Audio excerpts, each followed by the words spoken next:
Greetings, my dear viewer. This is a channel about marital infidelity and about the consequences if one spouse starts to cheat on the other. If you, as well as I do, support true family values and condemn cheating, then subscribe to the channel and give this video a like. Let's get started. It was a quiet Monday evening, the clock nearing 7:30. I had been immersed in a demanding project in my home office, which still loomed over me with unfinished tasks. Deciding to call it a night, I wandered into the softly lit kitchen, retrieved a chilled bottle of my go-to Indian pale ale from the fridge, and took a sip. My gaze drifted toward the window, and there she was, Joy, lounging on the outdoor sofa near the fire pit and pool. Her legs were tucked beneath her as she chatted animatedly on her phone. I considered stepping outside to join her, but paused when I noticed her familiar habit of twisting a strand of her blonde hair around her fingers. It was a small, unconscious gesture I had come to recognize deeply over the nearly 3 decades of our life together. This subtle trait, far from flirtatious, had always seemed a soulful quirk, a reminder of countless late-night phone calls during my business trips. I would picture her just like this, hair twisting absent-mindedly, even though hundreds of miles separated us. That simple thought used to comfort me, filling the emptiness of those lonely nights. Through the window, I observed her radiant smile and light-hearted laughter, her presence illuminating the cool evening. Although I couldn't see the sparkle in her eyes from my vantage point, I was certain it was there. But as I watched, admiration shifted to a growing unease.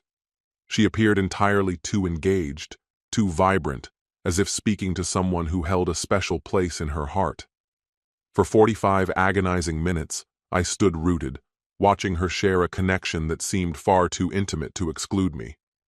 When she finally ended the call, the dreamy smile lingering on her face felt like a knife twisting in my chest. Feeling hollow, I retreated to the family room and flipped on the TV, pretending to care about a local baseball game. A little while later, Joy entered and asked, "How long have you been done with work?" "A while," I responded flatly. "Why didn't you come out back?" she pressed. "You were on the phone. I didn't want to interrupt," I replied casually. "Oh, for heaven's sake, that was just Steve. We were talking about the Phillips account," she explained dismissively. I nodded and turned back to the game. But I could feel her eyes on me, searching for something beneath the surface. She disappeared into the kitchen, returning moments later with a glass of wine before settling on the couch beside me. "What's the score?" she asked. "Not sure," I admitted. She chuckled lightly. "Do you even know who the Sox are playing?" "The Blue Jays," I answered absently. We sat in silence through half an inning until a commercial break prompted her to speak again. "Let's have the kids over for a barbecue on Saturday," she suggested. "Sure," I replied curtly. She tried to spark a conversation, but my brief, indifferent responses seemed to deflate her. Eventually, she asked, "Chris, what's wrong?" "Nothing," I lied. "You're not yourself tonight. Do you want to talk about it?" She pressed gently. "No," I said firmly. The silence stretched into the next inning until, as if to dispel the tension, she stood up and removed her blue V-neck t-shirt with practiced ease. Smiling playfully, she said, "How about turning off the TV and coming upstairs? I'm sure I can help you relax." "Not tonight, Joy. I'm not in the mood," I replied flatly. Her grin widened as she reached for me. "Come on, big boy. Mama needs you," she teased. I met her gaze and said coldly, "What part of not in the mood don't you understand?" Her face fell. "What's your problem? I was just trying to be nice," she said defensively. "Joy, you turn me down at least twice a week. The one time I say no, you act like a child. Grow up and leave me alone," I shot back, my voice sharp. She glared at me, her expression hard enough to cut steel, before storming out of the room.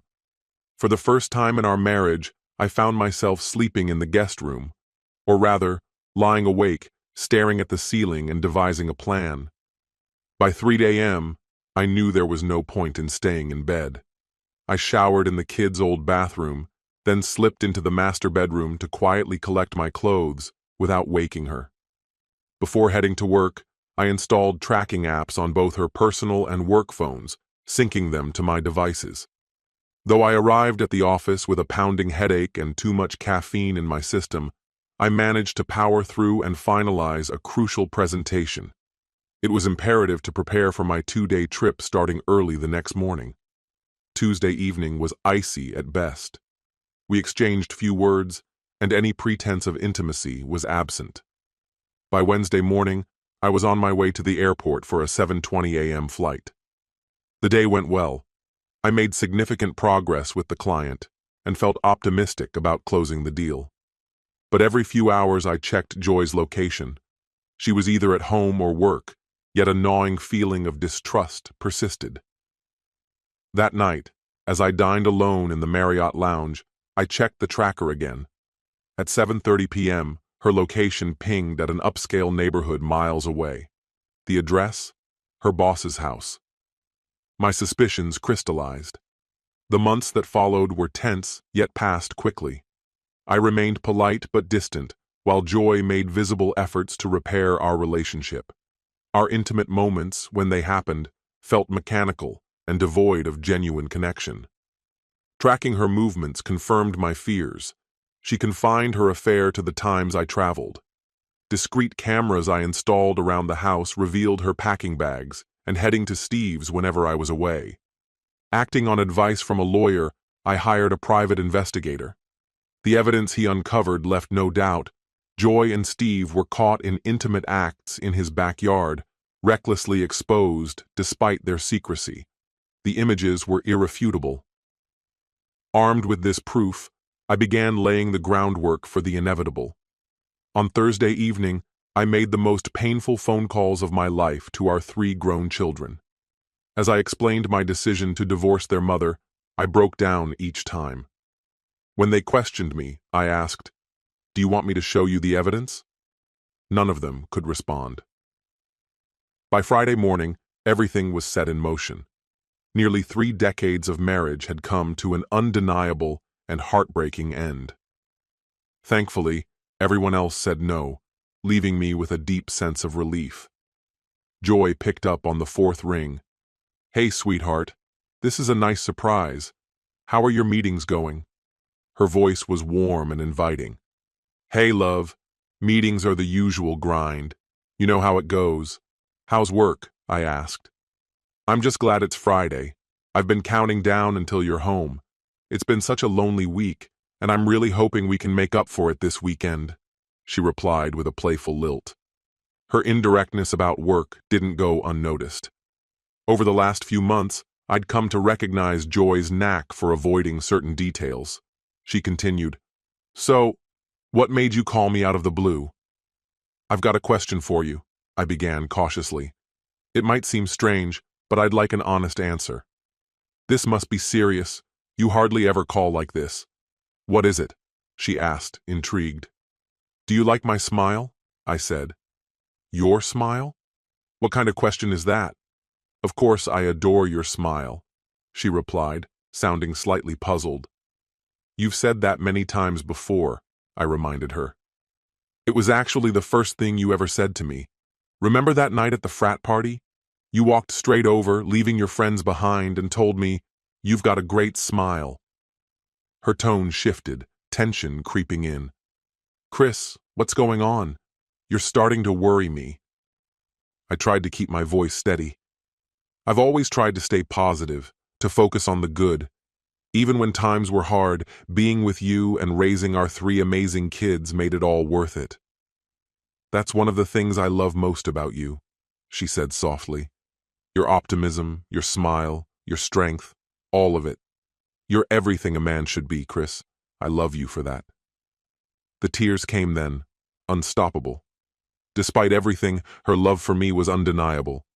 Her voice grew more urgent. Christopher Harrington, tell me what's wrong. Please." Her sincerity only deepened the pain of what I needed to say.